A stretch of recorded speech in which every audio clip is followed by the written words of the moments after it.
खुशबूदार सीक्रेट मसाले के साथ मैंने आज आलू मटर का खिला खिला खुशबूदार पुलाव बनाया है, जिसका जायका आपकी ज़ुबान से नहीं जाएगा। इसके साथ ही ये मैंने स्पेशल सलाद भी बनाई है। तो चलिए देख लेते हैं कि इसे हमने किस तरह बनाया है। अस्सलाम वालेकुम, मेरा नाम है शाहीन और मैं अपने किचन में आप सबको खुश आमदीद कहती हूँ। आज मैं अपने किचन में बहुत ही जायकेदार खुशबूदार खिला खिला आलू मटर का पुलाव बना रही हूँ। इसे हम एक सीक्रेट मसाले के साथ बनाएंगे। आलू मटर पुलाव के साथ मैं बहुत ही स्पेशल सलाद भी बनाऊंगी, तो आपने वीडियो को आखिर तक ज़रूर देखना है। और वीडियो अच्छी लगी है तो लाइक भी कीजिएगा। इसके लिए मैंने आधा किलो मटर ली है और इनके दानों को मैंने निकाल लिया है। आधा किलो यानी कि 500 ग्राम ही मैंने बासमती चावल लिए हैं। चावलों को मैं 2 से 3 दफ़ा अच्छी तरह से धोने के बाद आधे घंटे के लिए भिगो दूंगी। अगर कप से देखा जाए तो ये मैंने 2 कप चावल लिए हैं। ये मेरा 250 ग्राम का बड़ा कप है। 2 दरमियाने साइज के आलूओं को मैंने काटने के बाद पानी में रखा हुआ है। तो चलिए सबसे पहले हम खुशबूदार मसाला बना लेते हैं। खुशबूदार मसाला बनाने के लिए ये मैंने ग्राइंडर जार लिया है। इसके अंदर मैं 1 खाने का चम्मच साबुत धनिया शामिल कर रही हूँ। 1 चाय का चम्मच मैंने सौंफ डाल दी है। 2 बादियान के फूल शामिल कर देते हैं। थोड़ी सी मैं इसके अंदर जवतरी डाल रही हूँ। थोड़े सी हम छालिया के बराबर जायफल डाल देते हैं। 4 मैंने सब्ज इलायची शामिल करी है। अब मैं इसको दरदरा सा पीस लेती हूँ। हमारा बहुत ही खुशबूदार मसाला तैयार हो गया है और आप देख सकते हैं कि इसे मैंने दरदरा सा ही पीसा है। ये हमारे पुलाव के जायके को कई गुना बढ़ा देगा। तो चलिए हम पुलाव बनाना शुरू करते हैं। खुशबूदार आलू मटर का पुलाव बनाने के लिए मैंने आधा कप से थोड़ा कम तेल लिया है। तेल को मैंने पतीली में डाल दिया है। अब हम इसे गरम कर लेते हैं। तेल गरम हो गया है तो अब मैं इसके अंदर आलू शामिल कर रही हूँ। आलू का तमाम पानी मैंने निकाल दिया है। मीडियम फ्लेम पर हमने आलू को इतनी देर तक फ्राई करना है कि इन पर अच्छा सा गोल्डन ब्राउन कलर आ जाए। जब हम आलू फ्राई कर लेंगे तो हमारे पुलाव का जायका कई गुना बढ़ जाएगा। आलू पर बहुत ही प्यारा गोल्डन ब्राउन कलर आ गया है। तो अब मैं तमाम आलू तेल से निकाल लूँगी। यकीन करें ये फ्राई आलू हमारे पुलाव का जायका कई गुना बढ़ा देंगे। आलू मैंने निकाल लिए हैं। तो अब हमने इसके अंदर 2 दरमियाने साइज की प्याज को बिल्कुल बारीक स्लाइस करके शामिल कर दिया है। प्याज को मैं मुसलसल चलाते हुए लाइट ब्राउन कलर आने तक फ्राई कर लूँगी। बहुत ज़्यादा डार्क कलर आपने नहीं देना है प्याज को, वरना पुलाव का कलर ख़राब हो जाएगा। प्याज पर हमारे हल्का गोल्डन ब्राउन कलर आ गया है। तो अब मैं इसके अंदर कुछ खड़े गरम मसाले शामिल करूँगी। 2-3 टूटे हुए तेज़पात के पत्ते मैंने डाले हैं। 2 दालचीनी के टुकड़े शामिल कर देते हैं। 8-10 मैंने काली मिर्चें शामिल कर दी। 1 मैंने बड़ी इलायची डाली है। 4-5 मैंने लौंगे शामिल कर दी हैं। अब इन खड़े गरम मसालों को भी हम 15-20 सेकंड तक फ्राई कर लेते हैं ताकि तेल में इनकी अच्छी सी खुशबू आ जाए। खड़े गरम मसाले हमारे फ्राई हो गए हैं। तो अब मैं इसके अंदर अदरक लहसुन का पेस्ट शामिल करूंगी।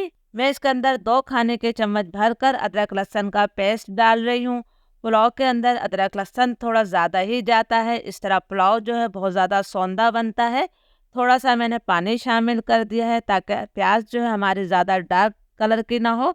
अदरक लहसुन को भी मैं 1.5-2 मिनट तक भून लेती हूँ ताकि इसका कच्चापन ख़त्म हो जाए। आप लोग वीडियो को आखिर तक ज़रूर देखा करें, इसलिए मैं छोटी छोटी टिप्स बताती हूँ जिससे आपकी कोई भी रेसिपी बहुत ज़्यादा जानदार बनती है। अदरक लहसुन हमारा अच्छी तरह से भुन गया है। इसमें से अच्छी सी खुशबू आने लगी है। अब मैं इसके अंदर 6-7 तेज़ वाली हरी मिर्चें शामिल कर रही हूँ। तेज़ वाली हरी मिर्चें हम अभी इसलिए डाल रहे हैं, इनकी तेज़ी जो है मसाले में आ जाएगी। इसके अलावा हमने कोई और मिर्चें इसके अंदर शामिल नहीं करनी है। इसके साथ ही अब मैं इसके अंदर मटर भी शामिल कर देती हूँ। मटर की एक मखसूस महक होती है। मटर को हमने यहाँ मसाले के साथ 2-3 मिनट तक अच्छी तरह से भून लेना है। जब हम मटर को इस तरह भून लेंगे तो इसकी जो मखसूस महक होती है वो ख़त्म हो जाएगी और ये चीज़ भी हमारे पुलाव के जायके को कई गुना बढ़ा देगी। मटर की मैंने 2-3 मिनट तक अच्छी तरह से भुनाई कर ली है। तो अब हमने इसके अंदर कुछ और चीज़ें डालनी है।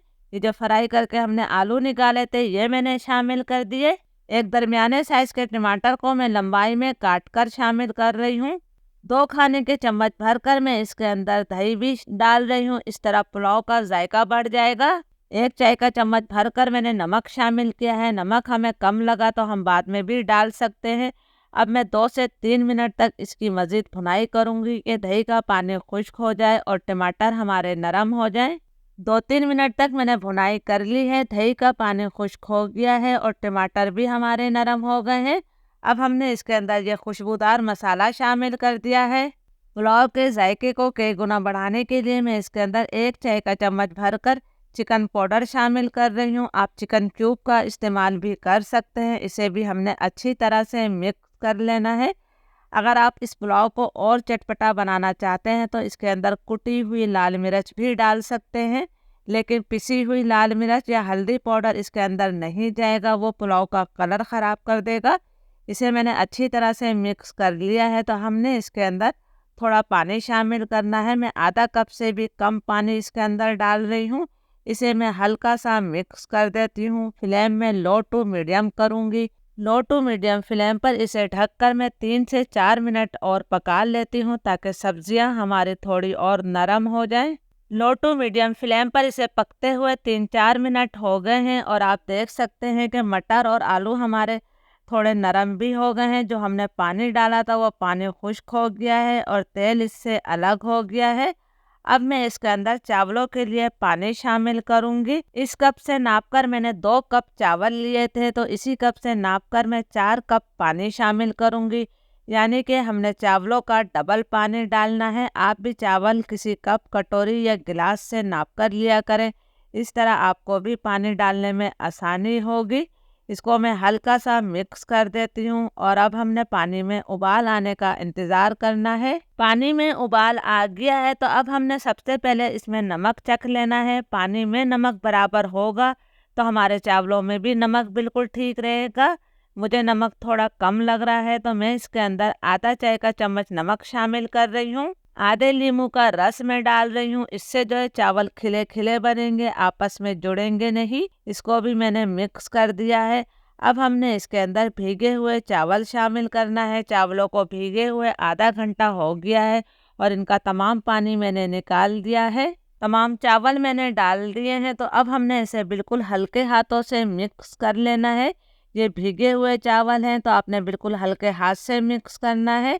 फ्लेम मेरा हाई है। हाई फ्लेम पर मैं इसे ढककर 6-7 मिनट तक पका लेती हूँ ताकि इसका ज़्यादातर पानी खुश्क हो जाए। हाई फ्लेम पर चावलों को पकते हुए 6-7 मिनट हो गए हैं। आप देख सकते हैं कि इनका ज़्यादातर पानी खुश्क हो गया है और इसमें इस तरह बबल्स बन रहे हैं। इसका मतलब है कि इसके नीचे में अभी पानी मौजूद है। इस वक्त मैं इसके अंदर 1 खाने का चम्मच घी शामिल कर रही हूँ। इससे भी चावलों में बहुत अच्छी खुशबू आती है। अब मैं फ्लेम बिल्कुल लो करूँगी। लो फ्लेम पर हमने इसे 10 मिनट का दम दे देना है। अगर आपकी पतीली हल्के तले की है तो आपने इसके नीचे लोहे का तवा रख देना है। मेरी पतीली भारी है तो मैं इसके नीचे लोहे का तवा नहीं रखूँगी। अब मैं आपको 10 मिनट बाद दिखाती हूँ। जब तक हमारे चावलों में दम आ रहा है हम स्पेशल सलाद तैयार कर लेते हैं। ये एक दरमियाने साइज़ की प्याज को मैंने स्लाइस करके डाला है बाउल में। एक दरमियाने साइज़ के टमाटर को मैं छोटे टुकड़ों में काटकर शामिल कर रही हूँ। ये मैंने एक छोटा खीरा लिया था जिसे धोने के बाद मैंने छिलके समेत ही छोटे टुकड़ों में काटकर शामिल किया है। थोड़ा सा हम बारीक कटा हुआ हरा धनिया डाल देते हैं। इसके साथ ही जो सलाद में बहुत स्पेशल चीज़ जाएगी वो है अचार। यह मैंने 2 खाने के चम्मच भर कर मिक्स अचार लिया है। आपके घर में जो भी अचार हो आप वो ले सकते हैं। इसके अंदर मैं नमक शामिल नहीं कर रही हूँ क्योंकि अचार में काफ़ी नमक होता है। इसे हमने अच्छी तरह से मिक्स कर लेना है।